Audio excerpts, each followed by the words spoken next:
Hey, what's going on, guys? I hope you guys are having a good day. I'm Dr. Boyce Watkins from Your Black World and the Black Business School, Oh, and I'm going to give you guys a chance to come into the conversation. We are live, and hoping that you guys will join us today because we have a really interesting topic to discuss. It has to do with relationships and relationships and money. As you guys know, that's a really interesting topic for me because I think relationships and money just kind of go hand in hand.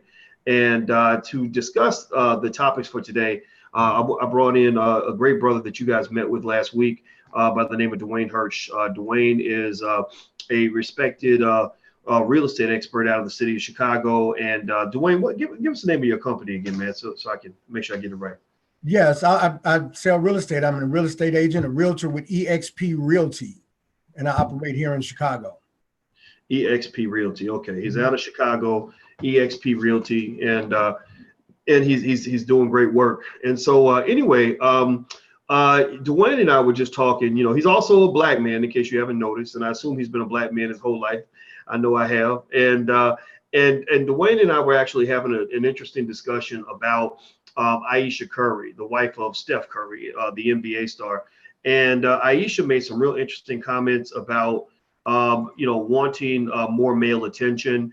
And in fact, what I'm going to do is try to pull up the quote that Ayesha made that was really interesting.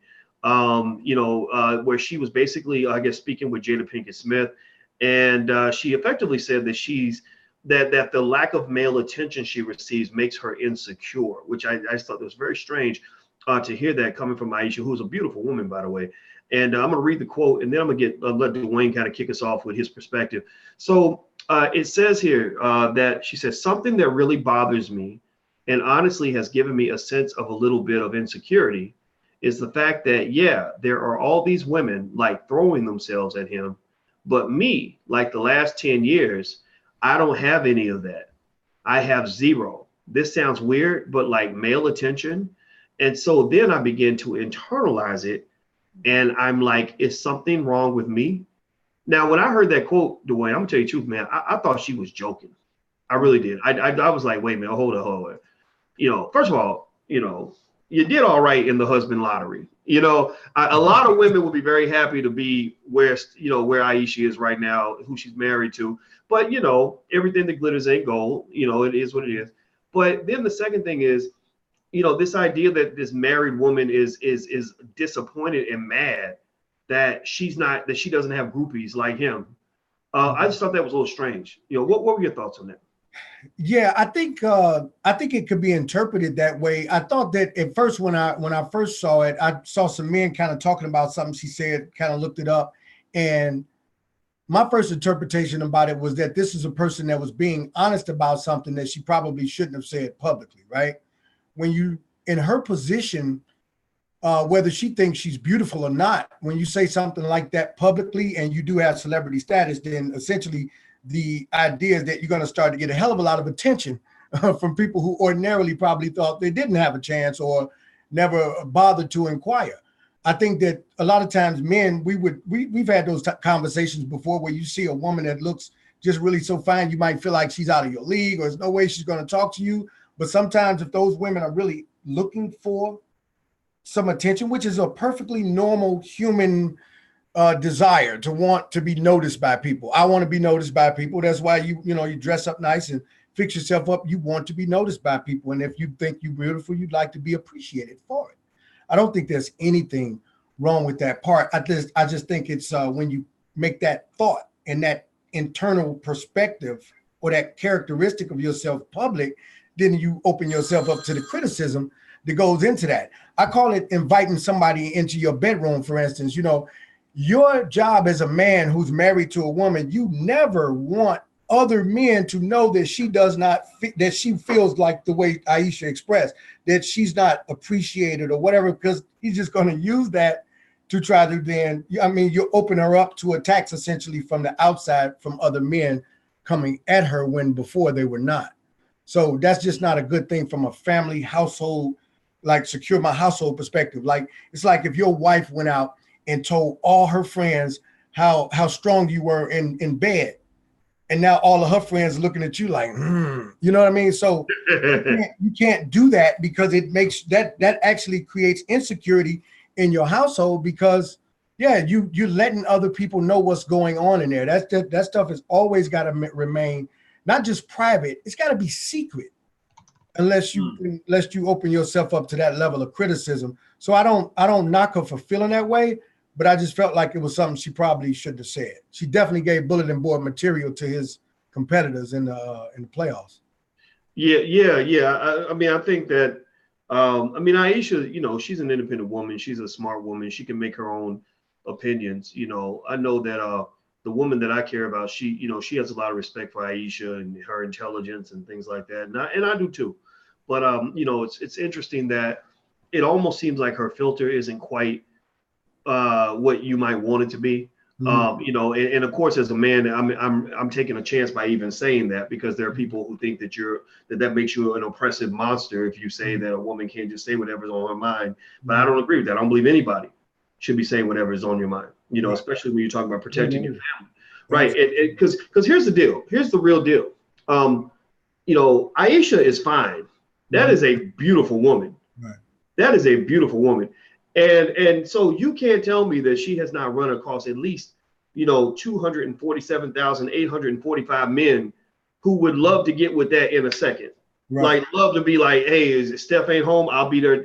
Tell me what day he's not home. I'll show up. Like, you can't tell me, you can't convince me that that's not the case. Right. So what probably is the case is that these men, have done what men do. You sometimes you see something that you might want, but it ain't yours. Or you shouldn't have access to that. And they were respectful of that. Maybe they were respectful of the fact that her husband, he's an NBA All-Star that has a $200 million contract. So, a lot of guys are, good men, I think, are just going to be like, okay, I respect that. I'm not even gonna inquire, because I understand the situation. You publicly announced that you two are together, so therefore I'm not going to make any moves. And so for her to just kind of say that the silence of other men has caused her to have insecurities, that's a little bit strange, because it really says that maybe she has something internal that she's got to work through, maybe a self-esteem issue or something like that. Or are you picking up something like that as well? Well, I think I was kind of getting that as her. I think I read where she was saying that she was referring to casual attention, like not necessarily a guy trying to get with her and have an affair, but just a guy, expressing himself in a way to her to make her feel beautiful. I don't know whether that's a certain degree of a compliments, things like that. But I don't know if it was just all about somebody like literally trying to get with her, in as much as it is about somebody maybe paying her a strong set of compliments that don't even offend the sensibilities of marriage. It's not offensive to me if you come and tell my lady she's beautiful. I'm not offended by that. I'm offended, you can go a little further, it might get offensive, but yeah, she might. So she was describing it like it was something like on this very simplistic level, right? Like casually, you see her, you're standing next to her in a Chick-fil-A line and nobody's telling her she's beautiful. That's the way I read it anyway, but that changes the perspective a little bit for me. I didn't read it. I guess there's a lot of interpretations you could have of that. I'm gonna read it again, and then let's process it and try to see.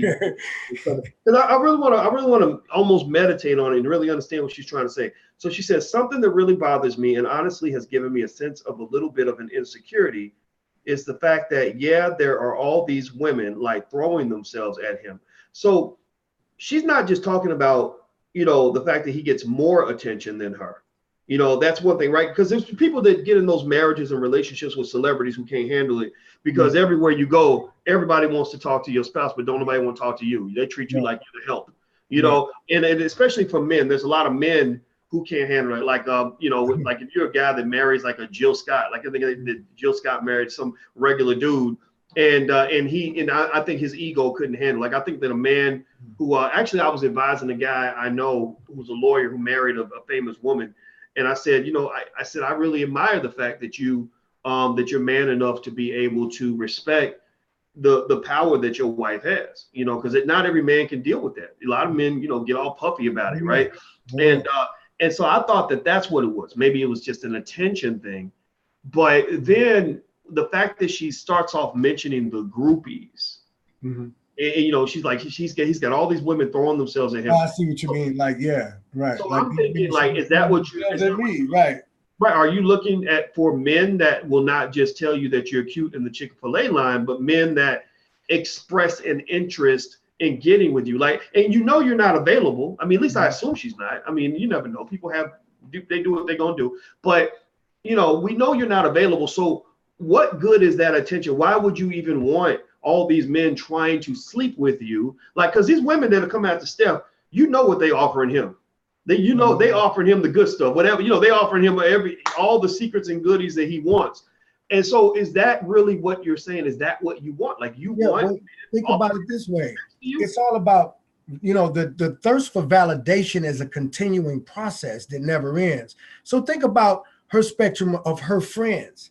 How much attention is her friends getting? Whether they're NBA wives or TV stars or whatever, how much attention are they getting from other men? They might be married and get more attention. You know what I mean? She might be that girl in the group that guys, for whatever reason, just maybe it's her atmosphere. There's a ton of things that it could be. You know how there's certain women that if I thought about approaching her like I wanted to holler at her, she can wear an atmosphere that'll keep me away from doing that. Like she just got something up. It's like a invisible blockade that's just telling me don't go over there. And some women kind of wear that. I don't know about her disposition or her countenance, as they would call it. Like what's her energy like as far as a man being in her presence and wanting to engage with her. I don't know what that's like. But it's an interesting topic, and you ought to be careful because ladies will say that you're not being fair to her. Right. Well, I'm gonna tell you the truth. I've just concluded that, especially amongst, say, white feminists, I'm gonna be called a sexist no matter what, because they want the black man feminized, and I'm not going for none of that shit.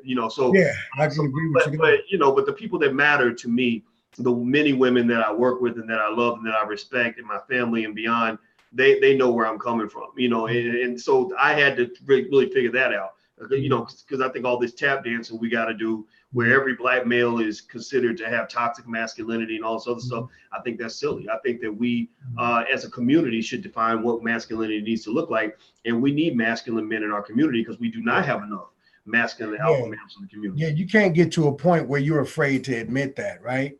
You cannot get to a point where you're afraid to admit that. And for the people that are listening out there today, if you're an entrepreneur or an up-and-coming person, or you have a strong social media profile, and you got a girlfriend or a woman in your life that's doing the same, a spouse even, that's also popular on social media, technically, you are in the same position that Steph and his wife are in, because the people in your sphere of influence, if she comes out and says that on her Facebook page tomorrow, what you going to do? You're going to be like, hey, what the, So it has that same effect at that level on your life that it has on theirs in their sphere, because there are women on the everyday level that feel underappreciated, women that are, in a lot of cases in relationships with men like us that are running and chasing after these goals.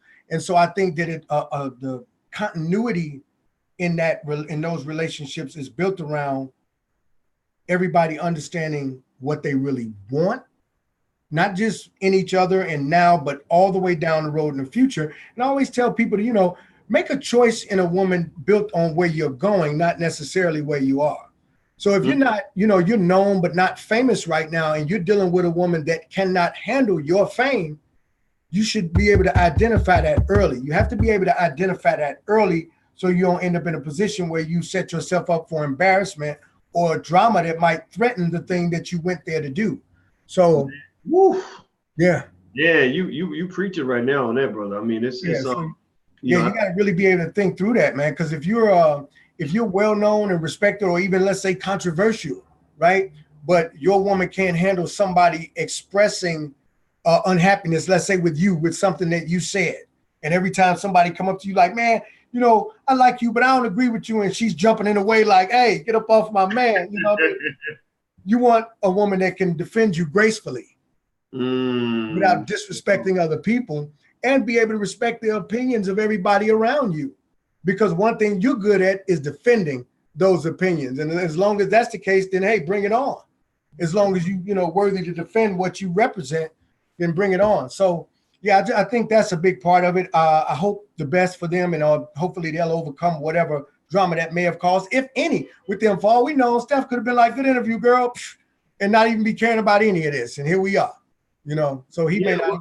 It may not concern him in the least. It could be. That could be the case, and I hope that you're right about that. And by the way, everybody, if you just tuned in, I'm speaking with Mr. Dwayne Hirsch from EXP Realty and out of Chicago, and we're talking about a lot of things, mostly money and relationships and things like that, and high-profile relationships, and in particular, Ayesha Curry. I don't know if you guys saw that Ayesha made a statement recently to Jada Pinkett Smith about how she is concerned, or how she's internalized the fact that Steph gets all this attention from all these groupies, if you want to just call it that, and she doesn't have any of that, and that bothers her, and it makes her feel like something might be wrong with her, and it leads to a broader conversation about who you choose to marry, who you choose to have relationships with. Anybody who's trying to build a business, anybody in here, raise your hand, let me know, yes or no. Are you trying to build a business? Are you trying to build something that build, whether it's fame or wealth or whatever? Are you trying to build something where you'll have something to lose? Yes or no? I'm going to assume that I'm going to get a lot of yeses, because those are the people that get attracted to the platform. I tend to attract builders and people that want to make their lives better. Well, one of the things you have to understand is that one of the most important investment strategies in your life is understanding the power of the relationships you choose. You can't think about, and I'd like to get your take on that as well, Dwayne, but I'm of the belief that you cannot consider your relationships to be in a vacuum that's distinct and disconnected from what you're trying to do publicly, in terms of business, in terms of brand building, things like that, because one can disrupt and destroy the other one. And you have to have people that you partner with that understand the value of what you're trying to protect. Now, before I'd like to ask Mr. Hirsch to respond to that. Do me a favor really quick. Please hit that thumbs up button. Everybody, real quick right now, please hit the thumbs up button, thumbs up, thumbs up, thumbs up, so that more people can come to the conversation. That really, we'd appreciate that. Okay, so Dwayne, what do you think, man? I mean, in terms of what you've learned about how personal relationships can affect what you're trying to do in business in a good or bad way. The first thing I tell entrepreneurs when I'm either teaching a class or just talking in an advisory capacity is that you have to understand that when you're a business owner in this day and age where, social media and everything makes you so public and allows you to build this brand so much faster and connect to people more frequently and easier, there is no separation between your personal life and your business. So the person you are on your regular Facebook page is the person you are when I walk into your place of business to buy a hamburger, or I don't eat hamburgers, but a salad. Wherever you are over here is who you are over here. So if you over here cussing folks out on Facebook, when I come in that restaurant, I'm not going to expect Black excellence and elegance necessarily. So you always got to remember first that those merge. And when you start to bring relationships into that, you have a person in a relationship whose values match your own, even professionally. Are they going to represent you in that business? How do you, making that decision can be a difficult thing, but there's a merging of your professional life and your personal life, and you have to be able to navigate that. So sometimes you might have to be okay. Like, I met a woman once that I was dating, and at first she didn't mind the fact that I never really mentioned her on social media. At that time, my thing was, hey, if I mention you on my page or I take pictures with you and put you there as my girl, then that means I really, really, we're really getting serious here, right? And I wasn't doing that. So she said, I'm private. I don't really want that. And then one day she just up and changed her mind and was like, well, you never post about me. You never share my stuff. I was like, but you said you didn't want that. But it changed. So you and those that you love and work with, you got to know what you want. Business is very much, not only is it important to have good relationships, love and relationships in your bit while you run and own business, but these two things exist on this parallel level where the rules of relationships at home is very similar to the rules of relationships in the business itself. Like the relationship between you and your business partner has to be built the same way. Do you know what the hell you want out of life? Do you know what the hell you want out of life? You get it? So the same questions, if you had to interview each one of them, the questions would almost be the same. Where do you want to be in 3 to 5 years? What is your exit strategy? What is it that you really want from this union of sorts? So it's very, very similar. But some of us try so hard to separate that to accommodate partners who may not have that same level of commitment, and we make a great mistake there. Yeah, so we really do. You can't you can't a lady that's running an entrepreneurial and running a business, she cannot benefit is the same from a guy who's got a 9-to-5 mentality unless he has accepted the role to say, pick up and rear the children from the time he gets home until the time she does. Now, there's couples who work that out very harmoniously, but these, again, are people who understand and have discussed that and communicated their strengths, their weaknesses. And another analogy with that is the SWOT analysis that you do when you're doing a business, right? What is it? Strengths, weaknesses, opportunities and threats. It's the same thing. What we in the rules of the road, they call it identify, predict, decide, and execute. You know, so it's this process that you go to of determining whether or not this person is right for you. But a lot of times we build that on emotion.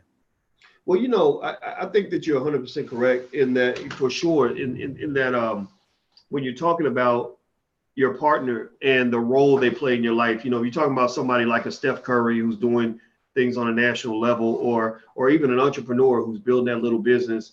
You know, you got to know who you are and where you're at, what you need and what you'll tolerate, so you can find a person that will fit. It's like an NFL team, you know, they have to figure out what kind of player they need to make their team better. You know, do we need running back? Do we need a wide receiver? Do we need a linebacker or a defense or offensive lineman? Yes. Right now, here's the other thing that's interesting as well.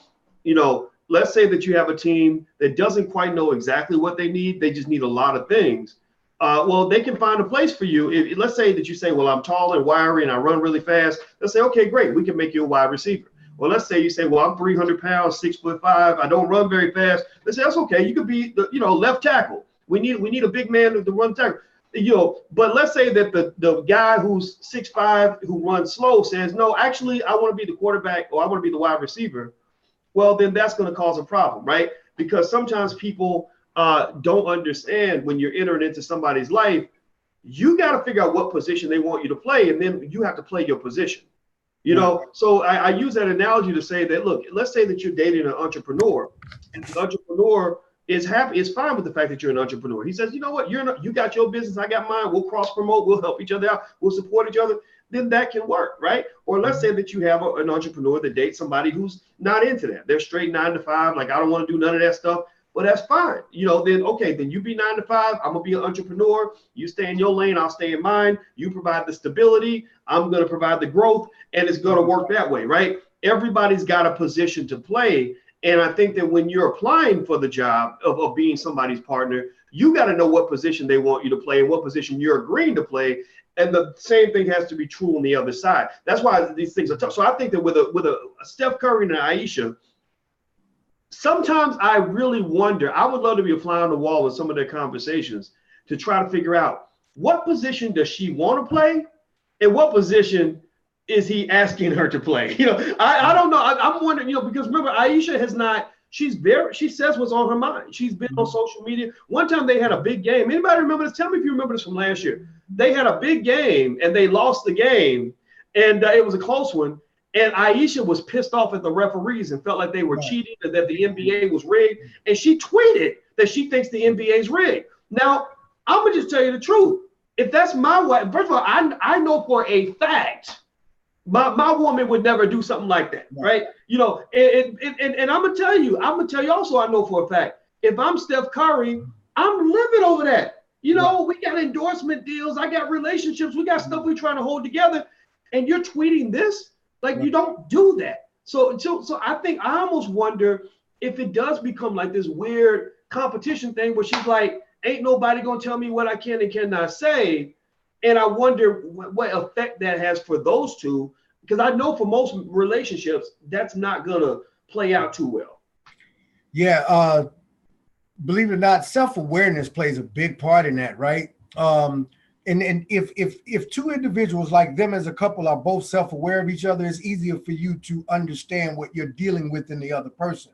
And they've been together, I'm assuming, for quite a while now. So, how over time, the things that she didn't or he didn't used to do, back then things kind of change, and you kind of forget to remind them that, hey, you gotta keep your head about you, and you gotta keep your head about you and not lose it out there, and make sure that there's just certain things you can't say. Everybody's watching all the time. They're looking for something to nitpick on. And if you're okay with that, and some people want to feed off that, cool. But if you're not, then you got to be able to continually have those discussions with your mate and say, listen, it's just certain things you cannot do. It's injurious to my efforts to build this family or whatever that is, build your business or whatever that looks like. But you have to, be self-aware enough and have a communication to really make that point to the person that you love. Yeah, I agree. I agree. I mean, and everybody who just tuned in, I'm speaking with Dwayne Hirsch.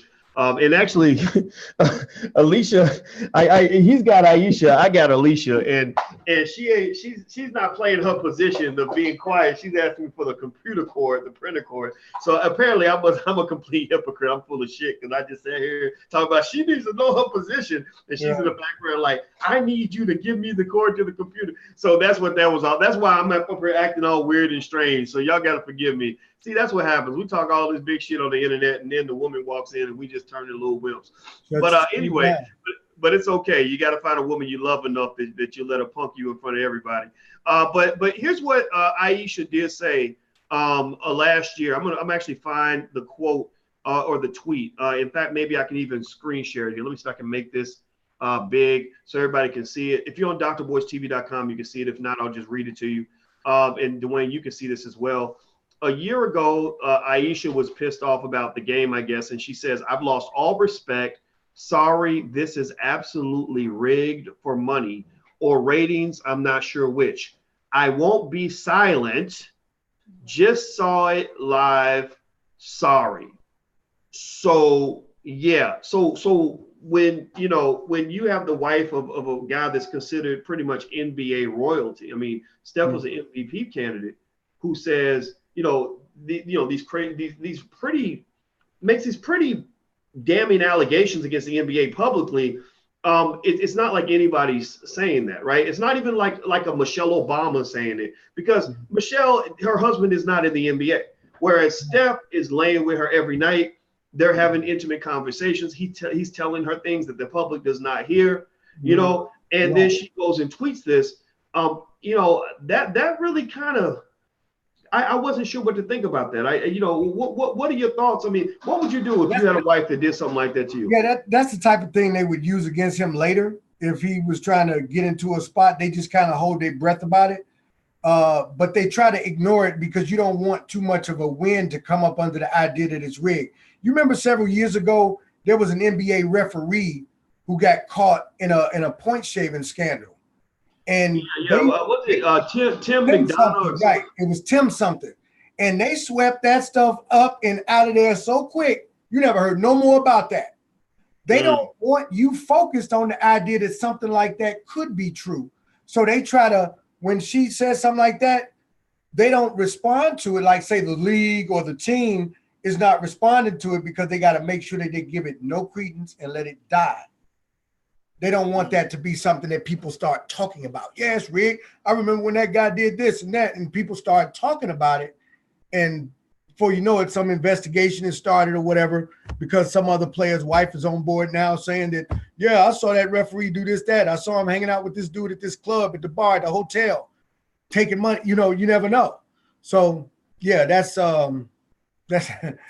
interesting. But if again, to speak from the perspective as if I was her spouse, I'd be very upset about that.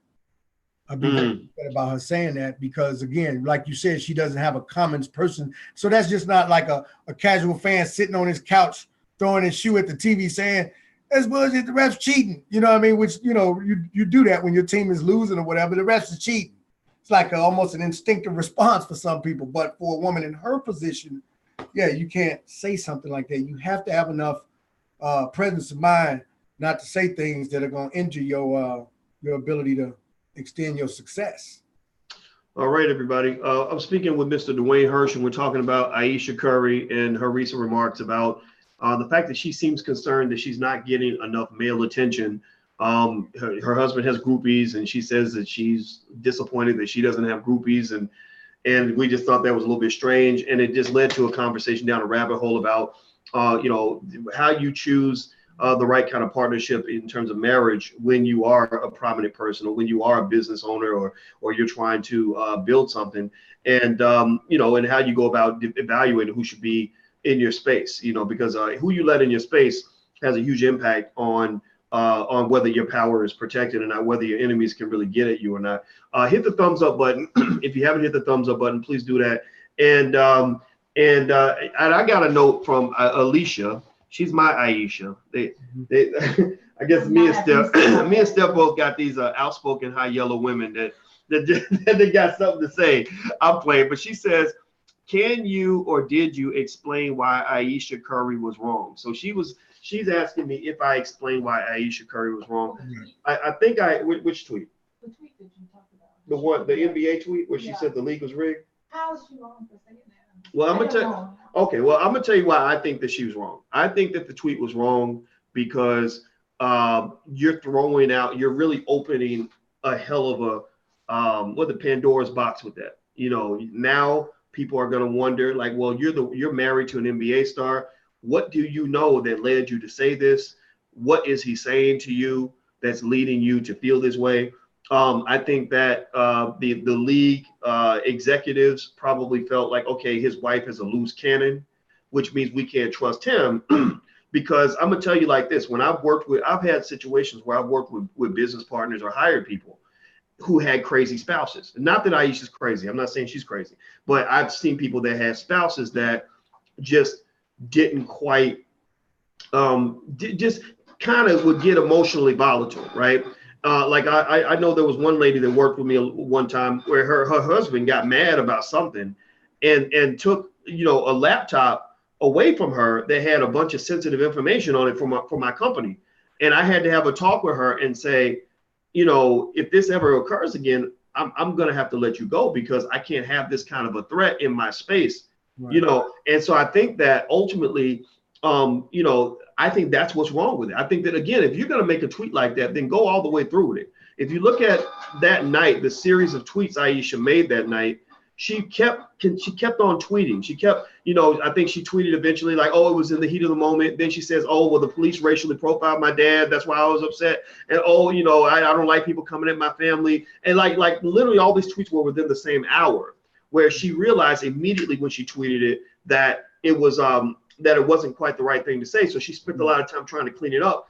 But you got to be careful because once you tweet something, it's out there in the universe. Donald Trump, of all people, I think is a perfect example of somebody who probably needs to think a little bit before they tweet. What are your thoughts? Well, with respect to him, I think he thinks very deeply about what he tweets, and he does it on purpose to control his own narrative. You may not like how he says it, but the media can never tell you he said something that he didn't say, because he always tells you what he's thinking. To be honest, that's a sense of odd appreciation, right? Like that you have for the villain like Thanos, right? Like, he kind of a smooth with it, And yeah, I like the fact that, I'm going to tell you what I think before they could tell you what I said. And so that's important. That's the thing about tweeting. This whole social media thing empowers people to control their own narrative. Now, in her case, yes, you have to be damn conscious of what you say. I doubt that hers was as strategic even as his, as ridiculous as his is. His is strategic according to his plan, which is not yours. So, I think hers that day was driven off emotion. I think most people probably discounted that as an emotional response to feeling, she's obviously deeply connected to the results of the game, and she got emotions tied to it like a fan, like a deep ass fan. You were sitting in front of your TV screaming at the ref for the same damn thing, and saying the same thing she did. But like you say, it's the wrong person to say that. You have to be, your self-awareness of who you are and your value proposition to the world has to be very clear when you're in positions like that. And so if you understand that instinctively, on an instinctive level, you don't make reactionary mistakes like that, because inherently you really just understand where you are. You know your role. you know who you're married to. There's a lot of women who can't even fathom the idea of being married to a man of that type of caliber, a good-looking man that every woman he come across gonna want him either for his looks, his money, or both. You know, every guy wishes he was him, and every woman wants to be with him. That kind of thing. That's a tough situation, man, for a spouse to like in a position to be in. And for men, so you think it's jealousy? You think that she could be jealous of the attention that he gets? I mean, because you know she does a lot of that could absolutely be true. There is a such thing as spousal jealousy and professional jealousy among spouses. Absolutely, I think it's not just possible; it's common.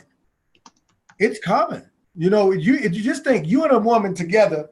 Now, this is not their reality, but you and we talking to our listeners here. You and your woman on a journey equivalent at the same time. You doing your work, she doing her work.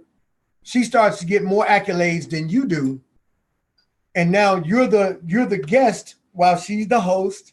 Everybody's celebrating her, and like in that same position, you're a fly on the wall. When it's over, everybody bum rushes her, and you're over there alone in the corner. Where when it's your turn, you're the star. You're used to being in that situation. And so some of us don't know how to subordinate ourselves to our spouses and our lovers.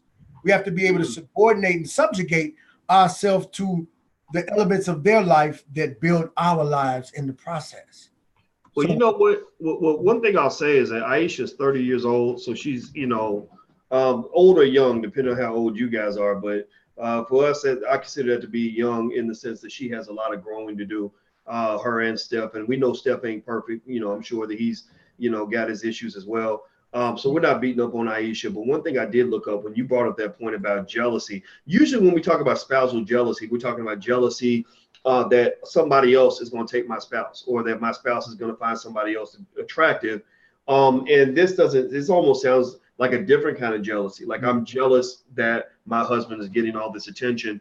And it also, if you notice, I mean, Ayesha's not a person, she seems like someone who's still finding herself.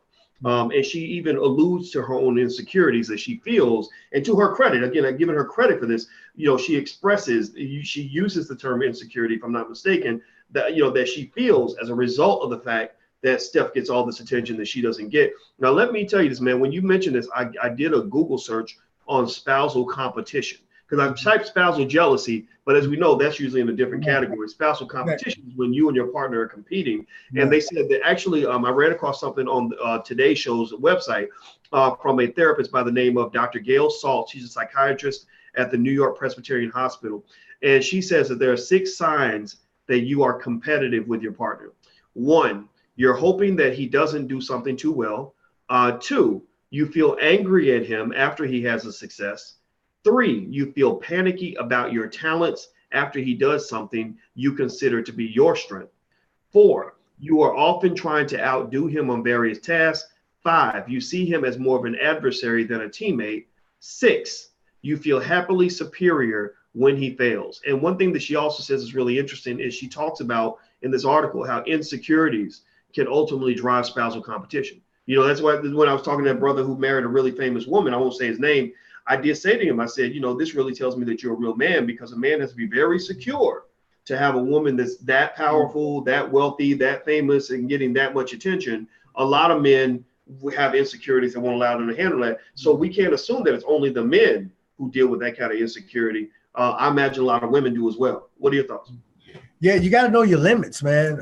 As a man, I was in a situation once before where I was considering a romance with a woman who was very popular, a lot more popular than say I might be, and a woman that men would just, you know, every time she walk in the room, it's like this. I don't, you know, I'm not a person who wants to convince myself that I should handle that, right? I'm a person that wants to be. I'm a conservative person, so I want to look good and be the class of the room.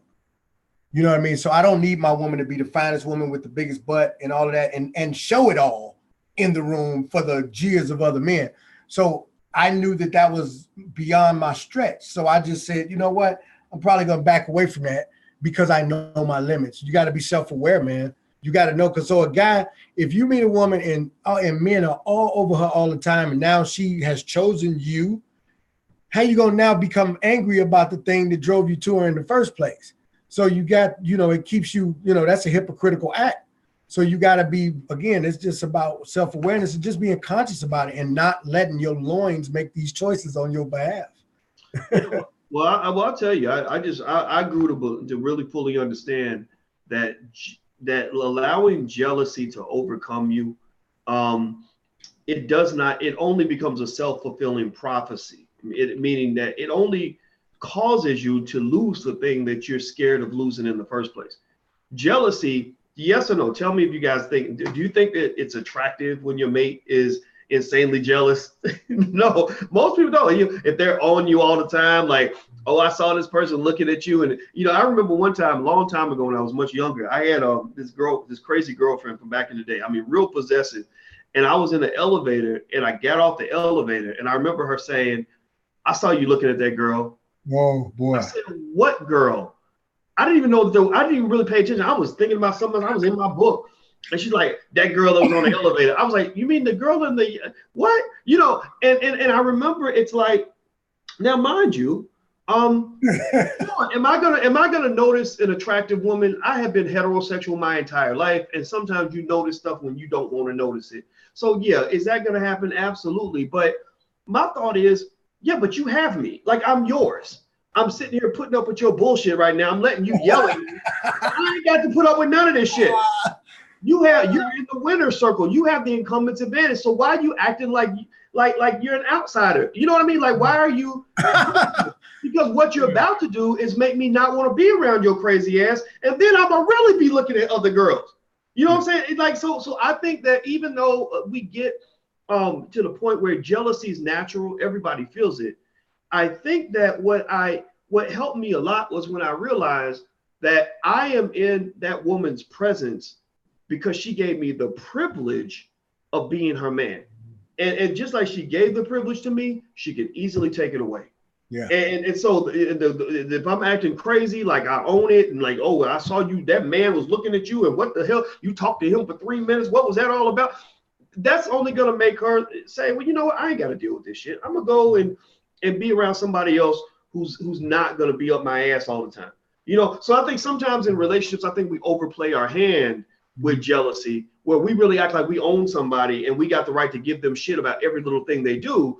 And my belief is that when you do that, you're increasing the chances that they're eventually going to one day wake up and realize, I don't have to put up with any of this. The law of attraction is real. In every element of your life, the law of attraction is real. It's not just you building your business, then you go back to your personal life and forget about that stuff. The law of attraction is real in every area of your life. If all you do all day is think about your spouse being with somebody else, you are actually increasing the likelihood that will occur, whether you believe it or not. It's a proven fact in my own personal life, not on that level, because I've been fortunate. Well, I've been fortunate not to have that when I was married. It's happened before where a woman went outside of me. And those are the type of things where when you see the signs of that stuff, that becomes deal breakers up front, right? These are the things that you can't look past. I always say, it's a big test of a woman for me is when I watch her, two things. When I watch her talk to her friends on the phone and when I listen to her in a dispute, how she manages our first argument, right? That's big. Right. So if she cuss too much, her voice go way up here real quick, stuff like that. I'd be like, boop, I'm out. Right. Because I know my limits, right? I know the ledge. It's not nothing against her. Other people might have a greater tolerance for that type of argument style. I don't. So I know the limits, and I don't deal with anybody anymore that fits those parts of my life that I don't want. And I feel like I've attracted to myself somehow. So it's like I'm watching that at the gate. But remember, the law of attraction is real in every element of your life and in relationships, because the law of attraction is largely built on emotional, the replay of emotional content in your brain and in your cellular structure.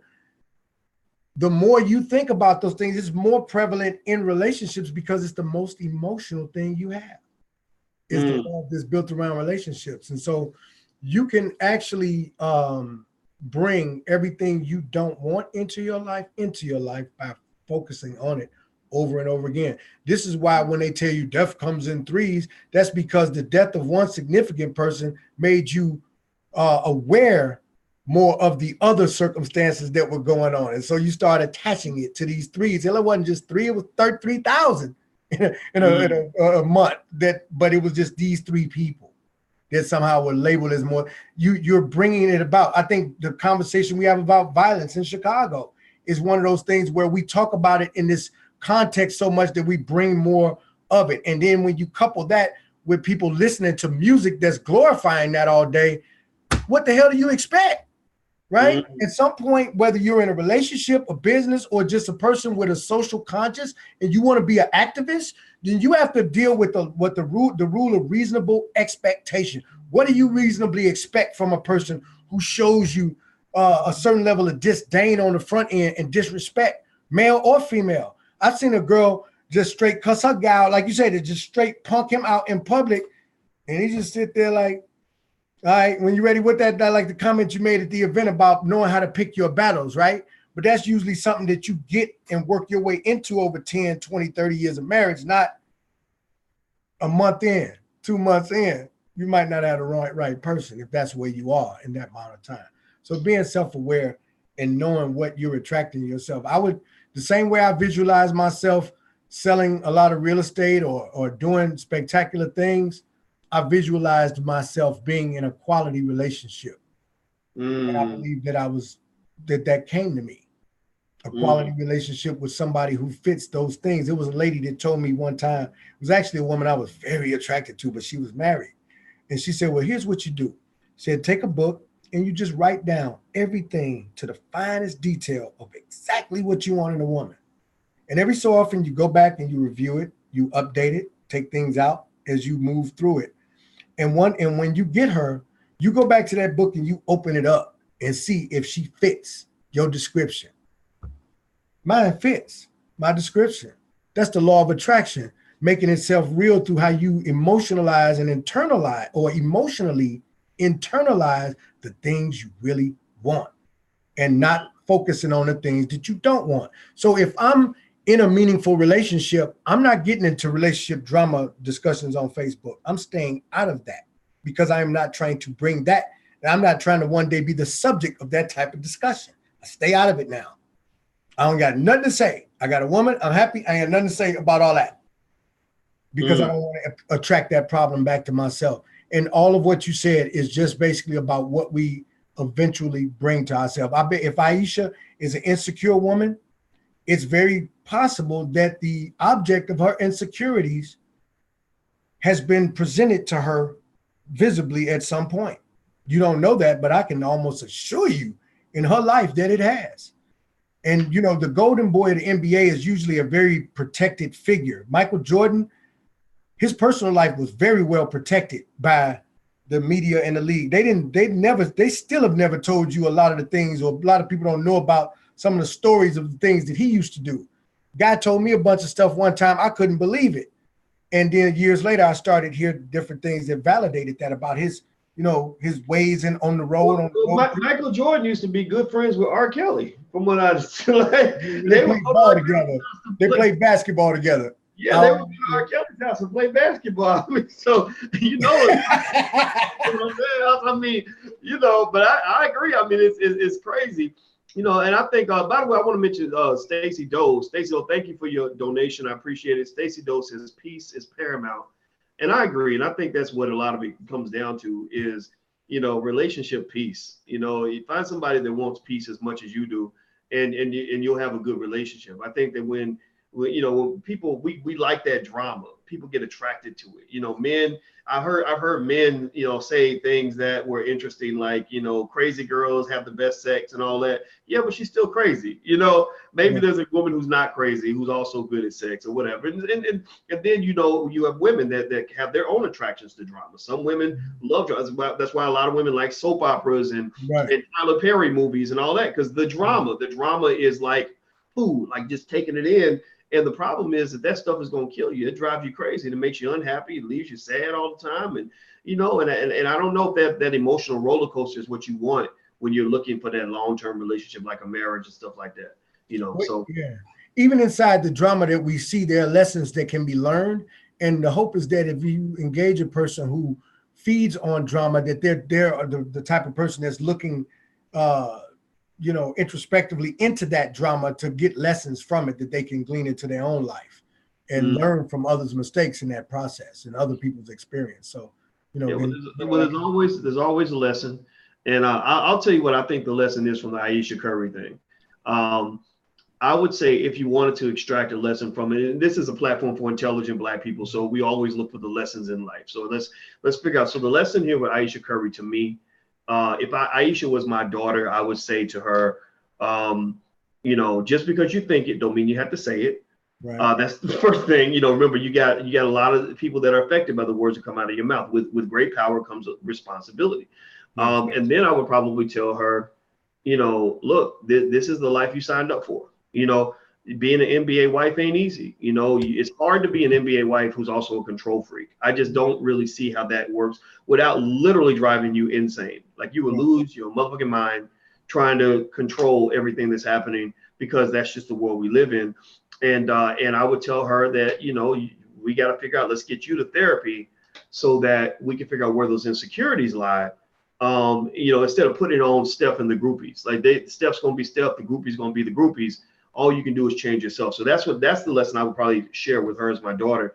With Steph, I'd probably say, hey man, figure out what's going on with your wife. Figure out what it is that you can do as her husband to help her feel better. Maybe you can support her more. Maybe you can do a little bit more to help her succeed on her show. Maybe that's what she's looking for. Maybe she's like, well, he's living his life. He's having his success. He's getting his chance to shine. I want to shine too.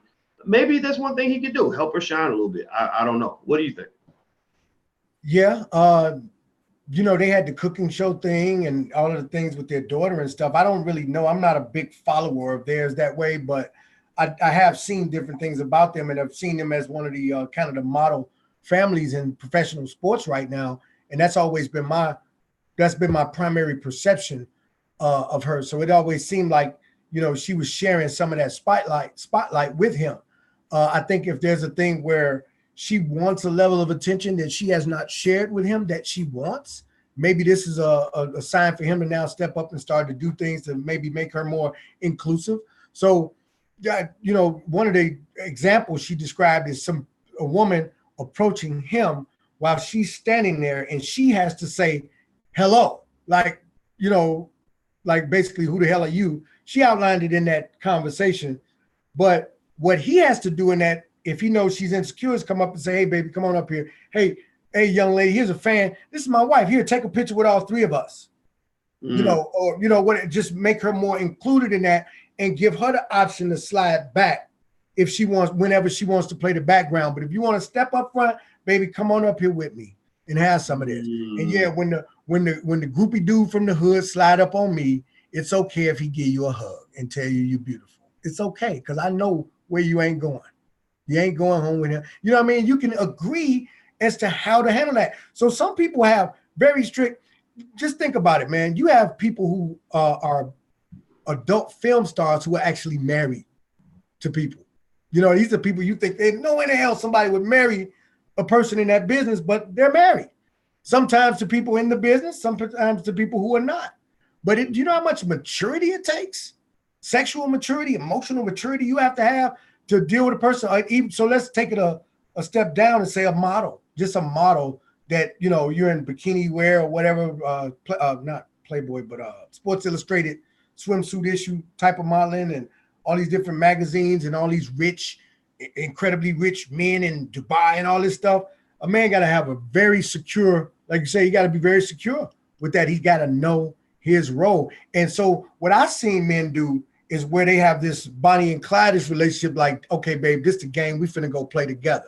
They want you. I'm cool with that. I know they can't have you, so this is how we gonna play this. And they work together to play the game to get more. There's people who approach it like that. And so they go after it from all sides. So I respect that. However you decide, even if you and your spouse agree that both of y'all can see other people and have these, I respect that. If you agree to that, I respect it more than both of y'all sneaking around, hiding, and damaging other people's lives in the process. If you're open about it, it makes everybody a little safer in the process. You have a higher prospect of safety in that process. Process, if everybody kind of knows what's going on. So a lot of times people make agreements about how they talk. Me and my fiance, we talk at times about, okay, if this situation comes up, how you gonna respond? I need you to respond this way, not that way. We talk about that stuff so that when we do get faced with it, and we will, we both know how to handle it. And then we're not standing around arguing with each other over some person who meant neither of us any harm, and just wanted to show their appreciation for one of our works. Well, I agree with you. So I think that the operative word that we can walk away with is teamwork. And that seems to be the theme, that if you work together, with your partner to solve problems together, then you have a chance of making sure that the partner is never seen as the problem. When you start seeing the partner as the problem, then you got a problem. But if y'all see the problem and you say, let's solve this problem together, then that helps you keep the peace, and you can work together to actually make each other's lives better. So I want to say thank you to my guest, Mr. Dwayne Hirsch. I appreciate your time, man. Thank you so much. I appreciate you. This is a lot of fun. Yeah, absolutely. We had a good conversation. We changed our topic at the last minute. I thought it would just be fun to just talk about what's on our minds as black men. Don't nobody listen to black men no more these days. So we got to get the brothers' words out there a little bit. And in fact, we actually have a channel for black men at flynubianking.com, King, flynubianking.com. So join that channel, subscribe, support the brothers that are on there sharing their perspectives. Dwayne, in fact, actually, you're welcome to submit anything you want and be a part of that whenever you want to. I have a lot of respect for you, man. Yeah, absolutely. And I'd like to, if I could, just say, if anybody out there is interested anywhere in the country or in Canada, in 3 provinces of Canada, if you're interested in starting or enhancing the power of your career in real estate, reach out to me directly about eXp Realty. You can call me at 630-728-2414. Dr. Boyce, a couple of people from the show last week have called me about that, and we've started to engage and discuss some things. So I really appreciate that platform. But I'm saying to you guys, this is a great opportunity for you as a real estate professional to build a retirement plan and follow the type of things that the Black Business School and Dr. Boyce Watkins are all about. And so feel free to get in contact with me or look me up at DwayneHirsch.com. So, man, I really appreciate it. And just let me know when I can come back, and I'll be here with bells on. Oh, absolutely, man. I'll definitely have you back. And so everybody got that. I hope you wrote the number down, and feel free to reach out if you want to look into eXp Realty. Dwayne's a good guy. He's right in Chicago, and they do excellent networking events. What's it, the 3rd Wednesday of every month? Right? Next Wednesday. If you're in Chicago, next Wednesday, the 15th, come to the Hyde Park Happy Hour at Redfish Bluefish Restaurant at 5121 South Harper from 6 to 8 p.m. Totally free event. Come in and meet some outstanding people. It's going to be great. All right. So everybody, before you go, please hit the thumbs up button. Everybody, thumbs up, thumbs up, thumbs up. Also, if you live in Philadelphia, I'll be in Philadelphia on May 19th, Malcolm X's birthday. And we're going to do a day-long investing seminar. If you want to come out, go to drboycephiladelphia.com. That's drboycephiladelphia.com. In fact, there is a fee because it's an all-day event and we had to pay a bunch of money to set it up. But you can get half off actually if you use the code word family. Use the password family, and you can get 50% off because you are my family and you're here, and I love for you guys to come out. And also, we're going to do a digital version of that seminar over 7 weeks for those of you who don't live in Philadelphia. So you can actually go to drboyceseminars.com, seminars with an S, drboyceseminars.com. So take care, guys. You guys have a good day. Thank you again, Dwayne. Right, brother. All right. You guys have a good day. See you soon. Peace.